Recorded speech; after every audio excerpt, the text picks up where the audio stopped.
ഉഷാസ് കിച്ചണിലേക്ക് ഏവർക്കും സ്വാഗതം. ഞാൻ ഉണ്ടാക്കാൻ പോകുന്നത് സോയാബോൾ കറിയാണ്. അപ്പോൾ അതിന് എന്തൊക്കെയാണ് വേണ്ടതെന്ന് നമുക്ക് നോക്കാം. ആദ്യമായി സോയാബോൾ ചൂടുവെള്ളത്തിൽ കുതിർത്തതാണ് വേണ്ടത്. സോയാബോൾ ചൂടുവെള്ളത്തിൽ കുതിർത്ത് അത് നമ്മൾ നന്നായി പിഴിഞ്ഞ് വെക്കുകയാണ്.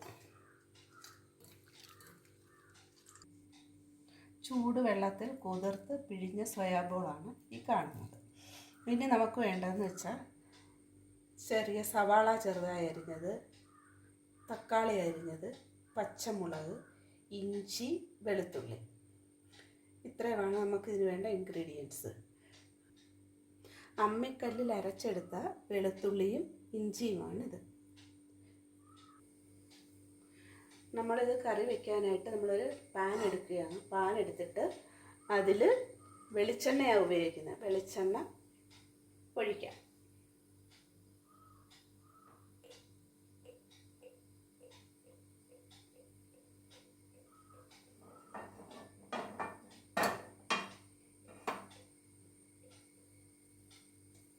ആവശ്യത്തിനുള്ള വെളിച്ചെണ്ണ ഒഴിച്ചാൽ മതി. ഞാൻ ഇച്ചിരി കൂടുതൽ ഒഴിച്ചെന്നേ ഉള്ളൂ.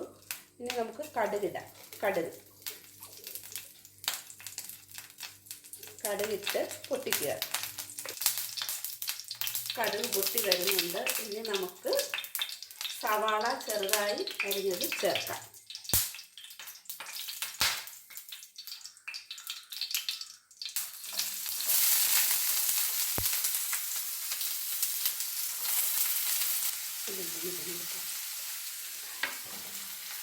അപ്പം സവാള നന്നായി വഴന്നു വരാൻ വേണ്ടി നമ്മൾ ഇത്തിരി ഉപ്പ് കൂടെ ചേർക്കും. ഈ സവാള നന്നായി വഴന്നു വരാൻ വേണ്ടി നമുക്ക് നന്നായി ഇളക്കി ഇത് ചുമന്ന് വരും. ചെറുതായി ചുമന്ന് വരുന്ന നേരത്ത് തക്കാളി ചേർക്കണം.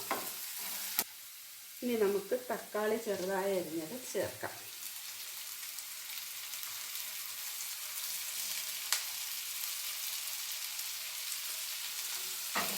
തക്കാളി നന്നായി വഴന്ന് വരുന്ന നേരത്ത് നല്ലപോലെ ഉടഞ്ഞ് വരുന്ന നേരത്ത്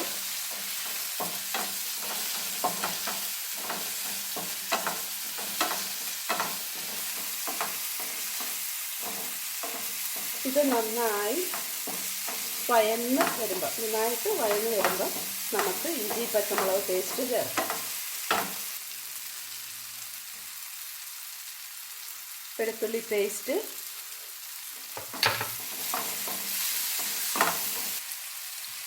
ഇഞ്ചി പേസ്റ്റ്, ഇതെല്ലാം കൂടെ നമുക്ക് നന്നായിട്ട് വഴറ്റി എടുക്കണം. നമുക്ക് മുളക് പൊടി 1 സ്പൂൺ, മല്ലിപ്പൊടി 2 സ്പൂൺ,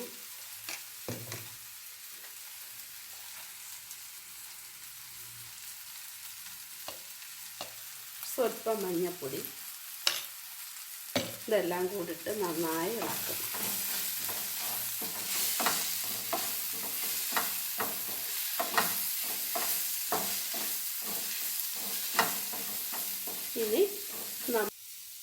ഇനി നമുക്ക് ഇതിലേക്ക് സോയാബോൾ ഇട്ട് നന്നായി ഇളക്കി യോജിപ്പിക്കാം.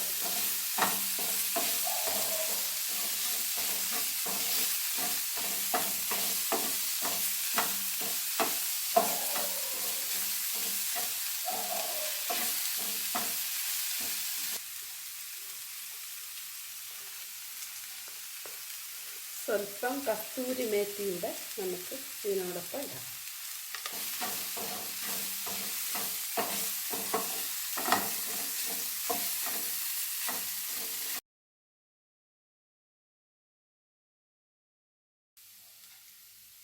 നമുക്ക് അല്പം ചില്ലി സോസ് ഒഴിക്കാം. അപ്പം ടൊമാറ്റോ സോസും ചില്ലി സോസും കൂടി ചേർക്കാം.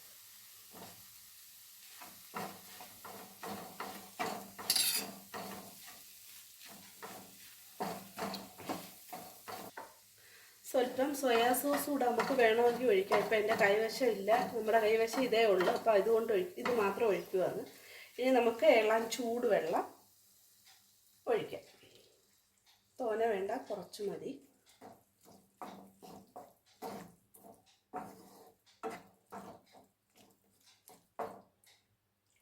ഇത്രയും മതി.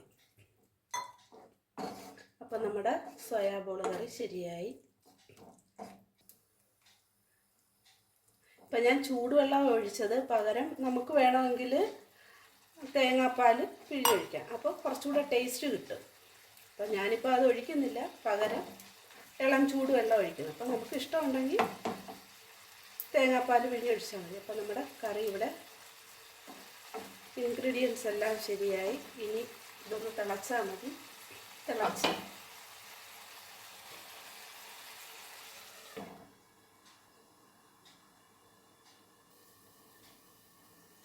ഒരു 4-5 മിനിറ്റ് ഇട്ടിരിക്കണം. അപ്പോൾ ഇട്ടിരുന്ന് കഴിയുമ്പോൾ ഇത് അരപ്പെല്ലാം ഇത് ബോളിനകത്ത് പിടിച്ച് എല്ലാം നല്ല കറക്റ്റായി. കണ്ടില്ലേ, സോയാ ബോൾ കാണേണ്ട ശരിയായി. നമുക്കിനി ഉപ്പ് നോക്കാം. ഉപ്പൊക്കെ ഉണ്ടോ എല്ലാം നോക്കാം.